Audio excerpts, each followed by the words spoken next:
প্রকাশ্য দিবালোকে বাবা এবং ছেলেকে ছুরিকাঘাত করে 11,50,000 টাকা ছিনতাই। চাঞ্চল্য বিশালগড়ে।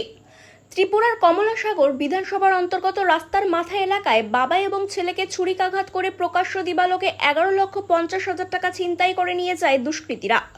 মতিনগরের বাসিন্দা বাবা হারেজ মিয়া ও ছেলে সাগর মিয়া বিশালগড় নবীনগর থেকে জায়গা বিক্রি করে টাকা নিয়ে বাড়ি ফেরার পথে দুষ্কৃতীরা বাপ ছেলেকে ছুরি দিয়ে আঘাত করে। রক্তাক্ত অবস্থায় 11,50,000 টাকা ছিনতাই করে নিয়ে যায় তারা। পরে স্থানীয়রা বাবা এবং ছেলেকে গুরুতর অবস্থায় দেখতে পেয়ে তড়িঘড়ি বিশালগড় হাসপাতালে নিয়ে যায়। বর্তমানে বাবা এবং ছেলে বিশালগড় হাসপাতালে চিকিৎসাধীন। এদিকে গোটা ঘটনার তদন্ত শুরু করেছে বিশালগড় থানার পুলিশ।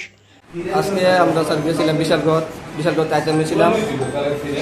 আপনার বুয়া মাথাতে ঢুকছি, জায়গার নাম কি করতে পারি না, তো একটা রোড ছিল আর কি, ভাঙ্গা রোড উঠতেছিলাম। ভাই শ্বশুর বাড়ি থেকে টাকা বেচা টাকা আনছি, আমি দিয়ে যাবো নাকি এর উপর লেগে 11.5 লাখ টাকা। তো এই আপনার মাঝেই তারা জঙ্গল থেকে 3 জন বাইরে এসে চুরিতে হামলা করে চিন্তা করে সব টাকা হয়ে গেছে। কয়জনের উপর হামলা করছে? এই 3 জন। নাম কি? নাম চিনি না। যারা হামলা করছে তারা চিনো না? না না। তোমার উপর হামলা করছে আর কারোর উপর হামলা করছে? বাবার উপরে, বাবা ওই দিকে। নাম কি? হারেজ মিয়া। বাড়ি কোনখানে? ফুলতুলি মতিনগর 98 গেটের। আর তোমার নাম? সাগর মিয়া। ব্যুরো রিপোর্ট, নিউজ দিগন্ত বার্তা।